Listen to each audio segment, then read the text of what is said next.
The Eras tour has been going for over a year now, spanning 5 continents and adding over $1 billion to Taylor Swift's private jet fund, plus for release of a movie piling an additional $200 million on top of it. I thankfully got the chance to see the show myself when she was in Sydney at the start of this year, Night 3 specifically, the one from that embarrassing TikTok that everyone was laughing at. As a pretty big Swift fan, the concert was great of course, and pretty much lived up to the hype. But I did notice that some eras were hitting a lot harder than others, so I thought it would be fun to rank all 10 of the eras from worst to best, because I really need a break from talking about Breaking Bad. And when I say 10 eras, I don't mean the 10 albums, because for some baffling reason Taylor didn't think her debut album was good enough to include in the setlist.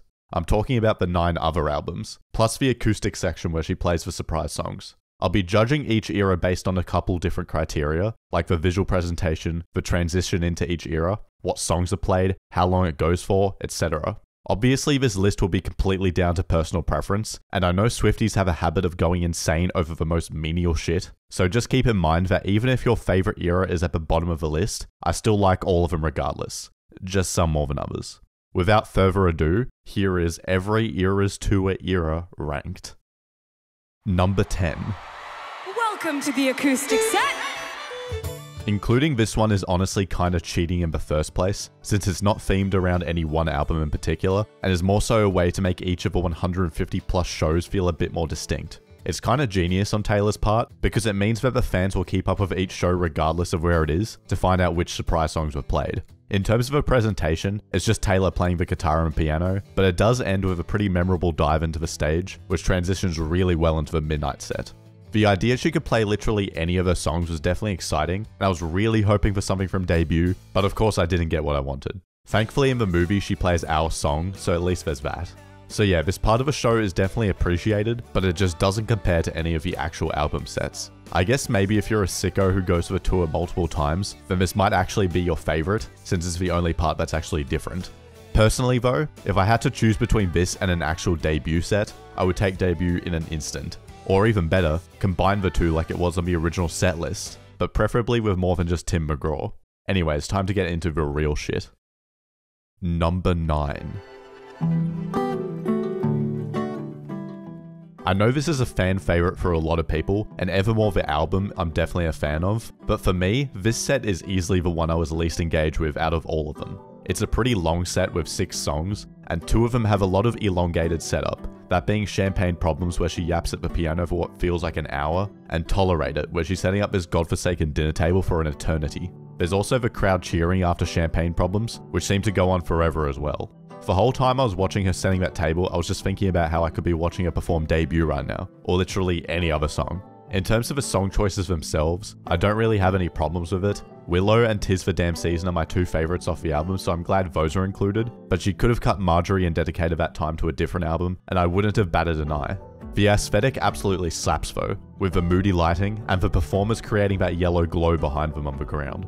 And even though this album and Folklore have very similar vibes, they managed to make both of them feel very distinct, especially with her outfit. The mossy piano is definitely the standout. So yeah, not a bad set by any means, I just like the other ones more. Number 8. This one is kind of a similar story to Evermore, except I like this one better in pretty much every way.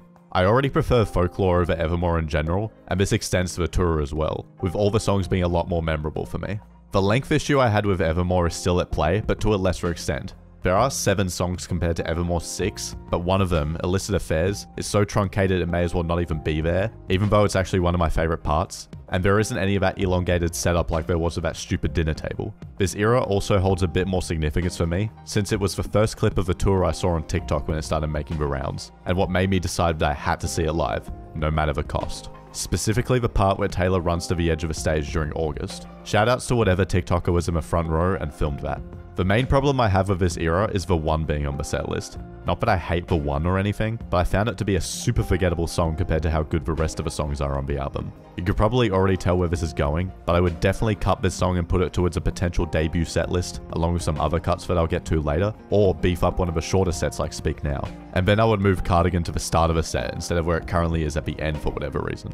The presentation on this one I think is just slightly worse than Evermore, with only the cabin being there to make it really stand out. This is probably going gonna piss people off, but on my quest to get Debut onto the set list, I wonder if it would have been worth combining both Evermore and Folklore into one set, since both of them kinda go hand in hand. The aesthetics and vibe are pretty much the same between the two, so I think it could have worked out well. The only caveat would be that the set would probably drag a bit, and the constant changing outfits and whatnot are a big part of what makes the Eras Tour so good. Let me know what you guys think of this idea. Anyways, moving on. Number 7. The main thing holding this set back from being in the top half of the list is how goddamn short it is. Only 2 songs, and at the start of the tour it was just 1 before the other was added later on. Thankfully the 2 they did pick are what I would call the essentials, that being Enchanted and Long Live, but for the only album that's 100% written solely by Taylor, with so many bangers, it just feels like a missed opportunity. I wasn't really a big Speak Now fan until Taylor's version came out, and I gained a whole new appreciation for how many great songs it has, so to see only 2 songs make it into the tour is a real shame. For what we do get though, this era is damn good, with one of my favourite aesthetics. Taylor's dress looks stunning, and the whole purple colour scheme is right up my alley, what with it being my favourite colour and whatnot.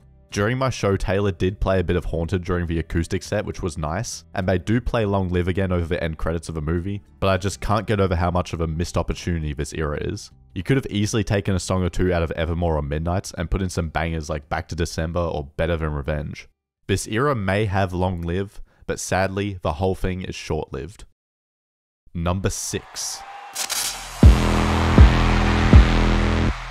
My response to this era after seeing it live was something that I definitely was not expecting. Full disclosure, Reputation is my least favourite Swift album, or at least it was until a few weeks ago. I just find the whole thing kind of annoying, and only a few of the songs really speak to me. And when I saw the Eras movie back when that was making the rounds, it didn't really do anything to change my mind. Despite this set ended up being fun as hell. The song choices are pretty bang on, with Ready For It and Don't Blame Me being obvious hits. The only thing I would change is replacing Look What You Made Me Do with Getaway Car, since that's one of my favourites off the album, and Look What You Made Me Do is not something I want to listen to more than necessary. The transition into this era with the opening notes of Ready For It and Taylor strutting in is awesome, although I was disappointed to discover that the giant snake scene of the movie wasn't actually there. The thing Rep definitely has going for itself is how unique it is compared to the rest of the lineup. The visuals definitely leave an impact on you. My favourite song of this set is easily Ready For It. It bangs so hard, especially during the last part. Don't really care for the album, loved the Eras version. Number 5.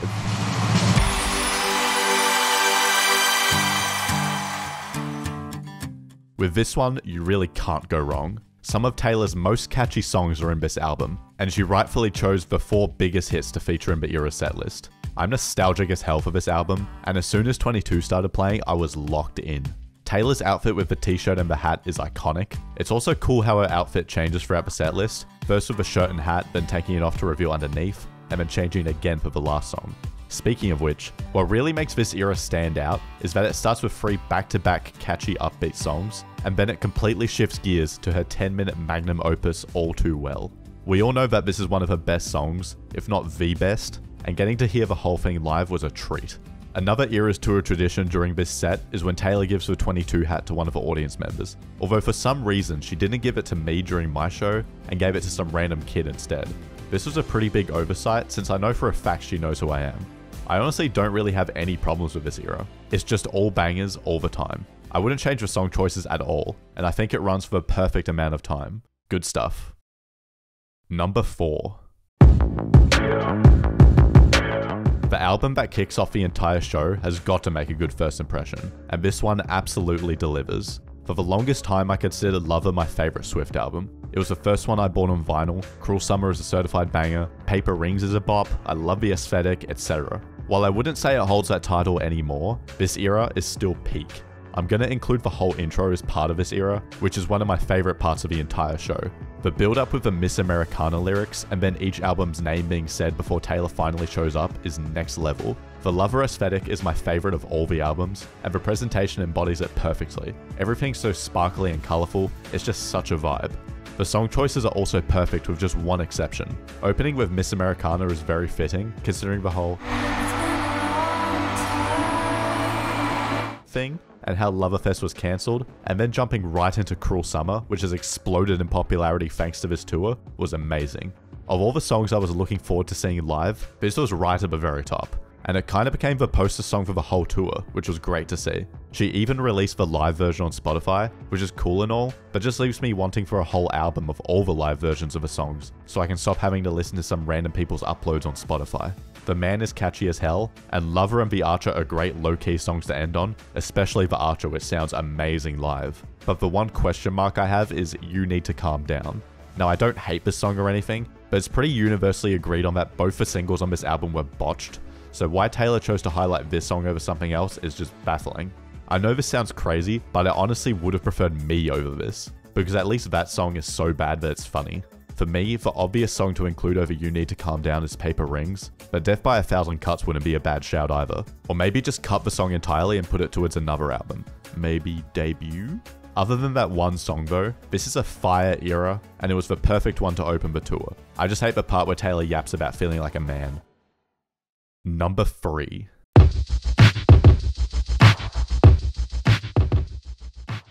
Jumping from the opener to the closer, this one was another surprise for me like Reputation. An album that I'm not a huge fan of, but seeing it live was a whole new experience. Midnights was probably the album I had the least to say about when it came out. It kinda just felt like more Taylor Swift songs and that was it. Plus I found Antihero a bit annoying honestly.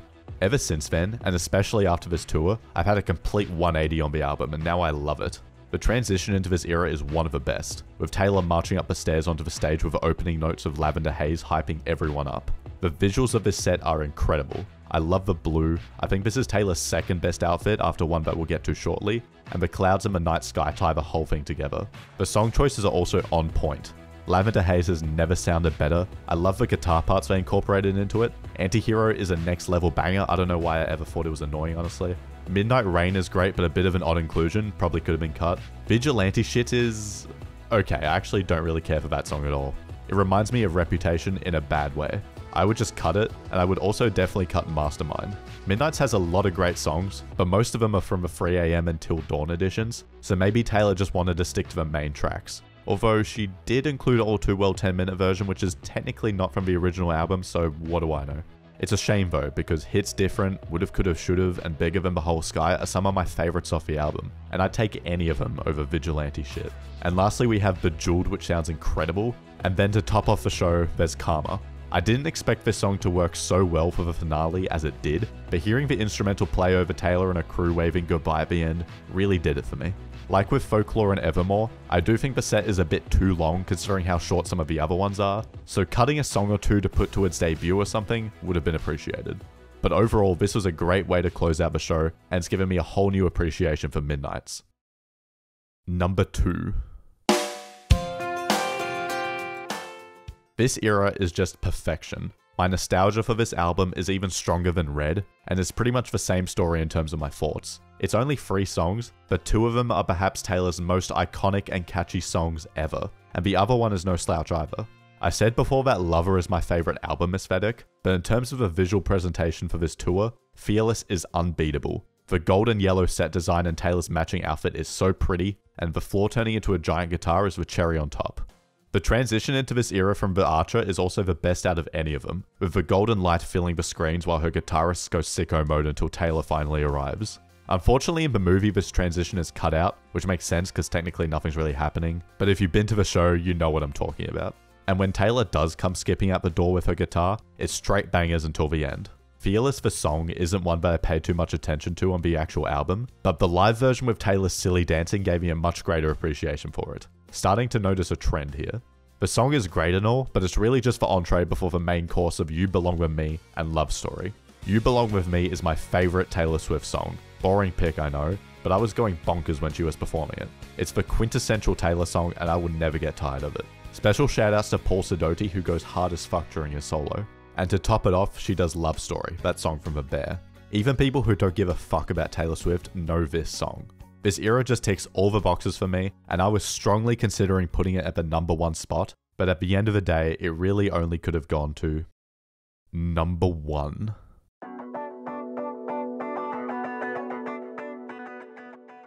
On the subject of iconic albums, 1989 has got to be the Taylor Swift album. The 3 most viewed music videos on her YouTube channel all come from this album, and are probably the most popular songs she has ever made. You could say some of them are too overplayed, and I would agree, especially with Shake It Off, but for a live show, these are the exact kinds of songs that get the crowd going the hardest. I really dig the presentation of this era with the super clean and modern white lighting. Taylor's lightsaber golf club is amusing, and her outfit is pretty cute too. In terms of the song choices, they had me locked in from the start with Style, which has been one of my favourite Swift songs ever since it came out. It's kinda like the You Belong With Me of the modern era, if 1989 still counts as modern. Unfortunately, it's a bit truncated, but it's all good. Then it jumps right into Blank Space, which is of course a certified banger, and then we get to Shake It Off. This is not a song that I listen to on my own volition, in fact I find it pretty annoying. However, when this song starts playing, and everyone knows the lyrics, including that guy in front of me with his girlfriend who clearly isn't a Taylor fan, it's kinda hard not to get sucked into the hype. It's her most viewed song on YouTube for a reason. Then changing up the pace is Wildest Dreams, definitely in my top 3 off that album, and lastly there's Bad Blood. Another like Shake It Off, I never listened to this song by myself and only ever really heard it at parties and whatnot, but damn it went hard live. Thankfully she truncated the song a bit to only feature the good parts. Making the song extra special is that it's the only time in the whole 3-hour show that the pyrotechnics go off. And man, you could feel the heat every time they turned on. And I was way up in the bleachers, so I can't imagine what it would have been like on the floor. Plus I had forgotten the flames from the movie, so it was a really cool surprise. But yeah, this era was the best experience out of them all for me. I wouldn't change a thing about it, except adding New Romantics. So there's my thoughts on all the eras in the Eras tour. Let me know what you guys think of my list, and be sure to post yours in the comments. For anyone who's curious, I made my own modified era set list that adds a debut set at the cost of some other songs, plus adding some songs to a few other eras, so if you want to see that, I'll link it below. And while you're at it, I guess you can follow me on Spotify to see all the crap I listen to. I would say subscribe to my channel, but this is definitely a one-off thing. I'm not a Swift tuber, nor am I going to become one. If you like that show about the funny lawyer though, I got plenty of videos about that. Also, Tortured Poets Department sucks, bye!